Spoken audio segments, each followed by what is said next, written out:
What is going on, guys, and welcome back to the Young and Intelligent Money Investing channel. Today we are talking about cheap stocks to buy in 2018. Before we get into that, I just want to thank all the new subscribers, welcome you guys to the channel, and ask all of you guys if you could please drop a like and comment down below. Subscribe if you haven't already. It really helps out the channel, so I thank you guys in advance.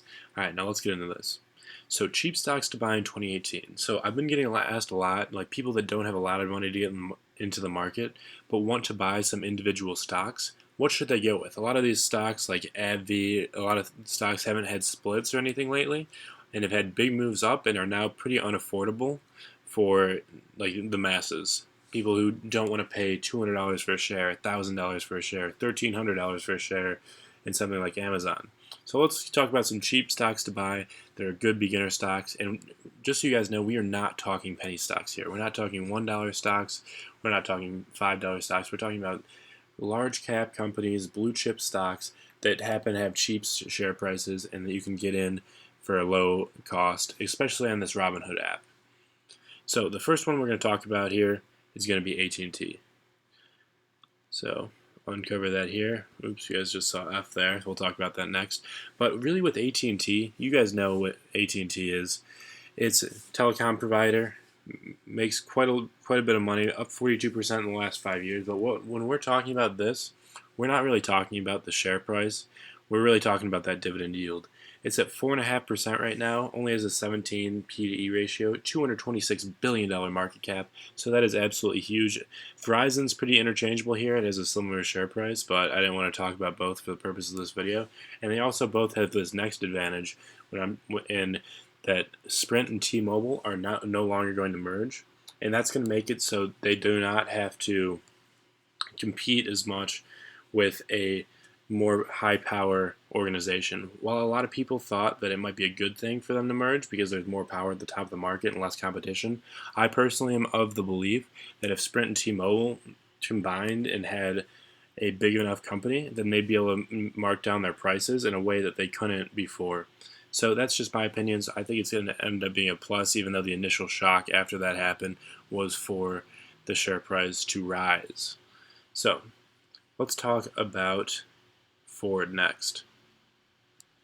So Ford's going to be very similar to GM, which I'm going to talk about after Ford. But the real story for Ford is autonomous driving, low P/E ratio, and the dividends that it rolls in. So it has about a 5% dividend yield, which is just fantastic. These automakers just spit out so much money, the manufacturers do. So they make huge amounts of money with their business plan, and the P/E ratio is only a 12 here, which is a little bit higher than it used to be. We can see Ford's been kind of crushing it the last few months, up 9% in the last 3 months, and only 9% in the last year, but it did take a big drop. This stock has a lot of potential due to autonomous driving technology possibilities, and we'll just lump this in with GM here, because I'd like to talk about both of them together. Now, what a lot of people don't understand is the intellectual property potential that autonomous driving has, and GM, Ford, and I believe it's Fiat are all teamed up together. They have an entire building devoted to autonomous driving capabilities and development. All three of those major companies together down in downtown Detroit, and if they are able to make the breakthrough, and with these companies, with how much money they have, they can probably get the legislation pushed through for more legalization of this sort of autonomous driving. They can make absolutely massive profits because people are going to be paying up a ton for this sort of capabilities. Not only in and I think it has more capabilities, maybe in like industrial, like trucks and stuff like that, even more than it does in like a single owner just kind of sitting in their car that drives them to work, because a lot of people do actually enjoy the process of driving. When it comes to moving things around the country, I think that's going to be where autonomous driving has a huge impact. All right, now the last one I have for you guys today is going to be ATV. Oh, actually I have two more for you guys. ATVI is going to be second to last. Now this is Activision Blizzard. $68, so it's a little bit on the high side, but I wanted to include it because not a ton of people know about this stock. It's been absolutely crushing it over the last year, 77% the last year, 11% in the last 3 months. 5-year return is 530%. But Activision is really on the cutting edge of esports, and I'm not a complete believer in it, but it's shown a lot of potential over the years. I personally would not sit down and watch other people play video games or go to a tournament event, but a lot of people are. It's really insane how this Overwatch community has really grown, and that's their primary esport right now.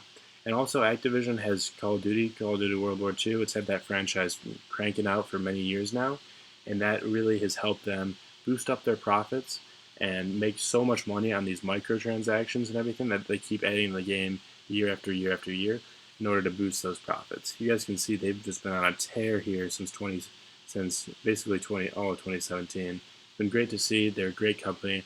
I definitely want to count them out, even if you're looking for something a little bit cheaper to buy in 2018. So the last one I have for you guys here, GE. Now this one's going to be a little more controversial because GE just seems to have bad news after bad news come out. I think they're down 3.5% today on talks of a breakup in the company, which may or may not happen. I imagine if it gets broken up, shareholders will be credited with whatever parts of the company it splits up into. So, or a cash payout if parts are bought out. Now the dividend yield is down to 3%. I believe this is correct. I'm not 100% sure because they recently halved their dividend, but this is a huge brand company, and you don't often get buying opportunities like you do on this one. So in this market today, it's incredibly rare for a company with a $163 billion market cap to be down 40% a year. In the last 5 years, it's only gone down 4%, but we can see it peaked up here at over $30. I believe it was up at like 34 at its peak, maybe. And it is down, but is it out? We will see if it can make a big comeback here. This chart, for me, shows a lot of opportunity. I'm like a big value guy, so I may get into this here with the potential of a comeback, but I'm going to have to read more about the company to see if it is something I want to kind of get into in the future. So I would like you guys to tell me which stocks below that you guys want to get into in the near future. Tell me which of these 5 that you like. And I hope you guys enjoyed this video. If you guys have not subscribed yet, please do. Just hit that button. If you don't like it after a few more videos, just hit unsubscribe. It's not going to hurt my feelings. I just love for you guys to try out the channel. And also leave a like. It really helps the channel grow. Alright, thank you guys so much for watching, and I will see you in the next one.